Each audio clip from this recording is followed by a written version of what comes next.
ایک درد بھرا واقعہ، انوکھا عاشق، نبی کریم صلی اللہ علیہ وسلم اور یہودی کا بیٹا۔ ایک غیر مسلم نے اپنے بیٹے کو کہا جاؤ سودا لے آؤ، تو وہ گیا۔ لڑکا راستے سے گزر رہا تھا تو اس کی نظر حضور صلی اللہ علیہ وآلہ وسلم پر پڑی، اور حضور صلی اللہ علیہ وآلہ وسلم کی نظر اس لڑکے پر پڑی۔ وہ وہی بیٹھ گیا اور بیٹھا رہ گیا، اور دیر ہو گئی۔ وہ غیر مسلم کبھی اندر جاتا کبھی باہر آتا کہ لڑکا کہاں رہ گیا، آیا نہیں ابھی تک۔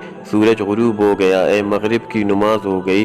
شام کو گھر گیا تو باپ نے پوچھا ارے نادان اتنی تاخیر کیوں کی؟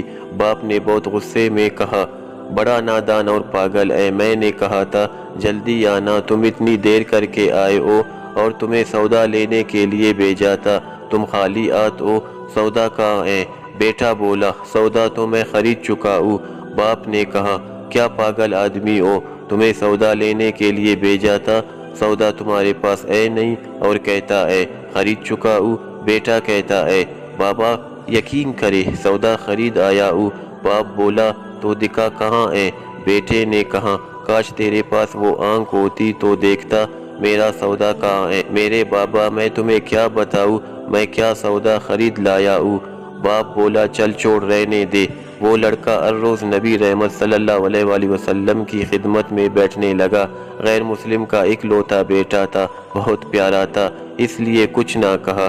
کچھ دنوں بعد لڑکا بہت بیمار ہو گیا، کافی دن بیمار رہا، اتنا بیمار ہوا، کمزوری اتنی ہوئی کہ کروٹ لینا بھی مشکل ہو گیا تھا، اور پھر قریب المرگ ہو گیا۔ غیر مسلم بہت پریشان تھا، پھر بھاگا گیا حضور صلی اللہ علیہ وآلہ وسلم کی بارگاہ میں اور بولا میں آپ کے پاس آیا ہوں، آپ تو جانتے ہیں میں غیر مسلم ہوں، مجھے آپ سے کوئی اتفاق نہیں، مگر میرا بیٹا آپ کو دل دے گیا ہے، آپ کو دن رات یاد کرتا ہے، کیا ممکن ہے کہ آپ اپنے اس دشمن کے گھر آ کر اپنے معشوق عاشق کو ایک نظر دیکھنا پسند کرو گے؟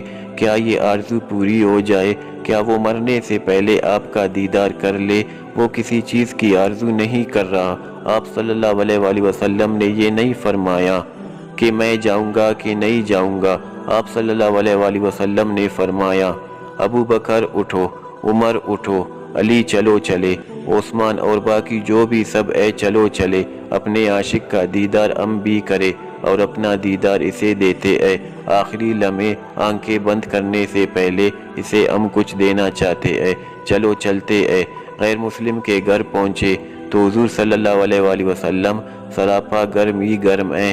حضور صلی اللہ علیہ وآلہ وسلم نے لڑکے کی پیشانی پر اپنا دست اقدس رکھا تو لڑکے نے اپنی آنکھیں کھولی، لڑکے کی آنکھیں کھل گئی، جیسے زندگی لوٹ آئی ہو، جسم میں طاقت آ گئی، ناتوانائی میں جوانی آ گئی، آنکھیں کھلی، رخ مصطفیٰ صلی اللہ علیہ وآلہ وسلم پر نظر پڑی، ہلکی سی چہرے پر مسکراہٹ آئی، لب کھل گئے، مسکراہٹ پھیل گئی۔ حضور صلی اللہ علیہ وآلہ وسلم نے فرمایا بس اب کلمہ پڑھ لو۔ لڑکا اپنے باپ کا منہ تکنے لگا تو باپ نے کہا میرا منہ کیا تاکتا ہے؟ ابو قاسم یعنی محمد ابن عبداللہ صلی اللہ علیہ وآلہ وسلم جو کہتے ہیں کر لو۔ لڑکا بولا یا رسول اللہ صلی اللہ علیہ وآلہ وسلم میرے پاس تو کچھ بھی نہیں۔ آپ صلی اللہ علیہ وآلہ وسلم نے فرمایا بس تم کلمہ پڑھو، میں جانوں اور جنت جانے، تم میرے ہو جاؤ، جنت بھی تو میرا ہے، جنت میں لے جانا میرا کام ہے۔ لڑکے نے کلمہ پڑھا، جب اس کے منہ سے نکلا محمد الرسول اللہ تو روح پرواز کر گئی، کلمے کا نور اندر چلا گیا، آنکھیں بند ہوئی، لب خاموش ہوئے۔ اس کا باپ غیر مسلم بولا اے محمد صلی اللہ علیہ وآلہ وسلم میں اور آپ دونوں مخالف ہیں، اس لیے یہ لڑکا اب میرا نہیں رہا، اب یہ اسلام کی مقدس امانت ہے، کاش آنا نبوت صلی اللہ علیہ وآلہ وسلم سے اس کا جنازہ اٹھے، تب ہی اس کی عزت ہے، لے جاؤ اسے۔ آپ صلی اللہ علیہ وآلہ وسلم نے فرمایا صدیق اٹھو، عمر اٹھو، عثمان آگے بڑھو، بلال آؤ تو صحیح، علی چلو کندھا دو، سب اٹھو۔ اس کو آقا علیہ السلام نے غیر مسلم کے گھر سے نکالا تو یہ کہتے جا رہے تھے اس اللہ کا شکر ہے جس نے میرے صدقے سے اس بندے کو بخش دیا۔ اللہ اکبر!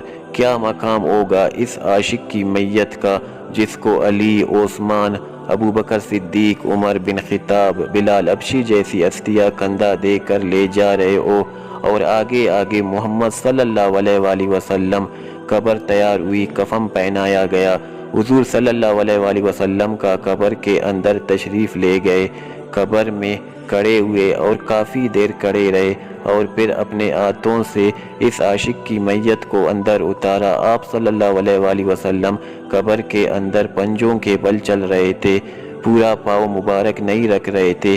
کافی دیر کے بعد آپ صلی اللہ علیہ وآلہ وسلم قبر سے باہر آئے تو چہرے پر تھوڑی زردی چھائی ہوئی تھی، تکن محسوس ہوئی۔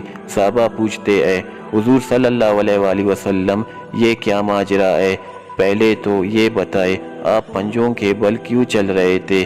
تو کریم آقا صلی اللہ علیہ وآلہ وسلم نے فرمایا قبر کے اندر بے پناہ فرشتے آئے ہوئے تھے، اس لیے مجھے جہاں جگہ ملتی میں پنجہ رکھتا، پاؤں نہیں رکھتا۔ میں نہیں چاہتا تھا کہ کسی فرشتے کے پاؤں پر میرا پاؤں آ جائے۔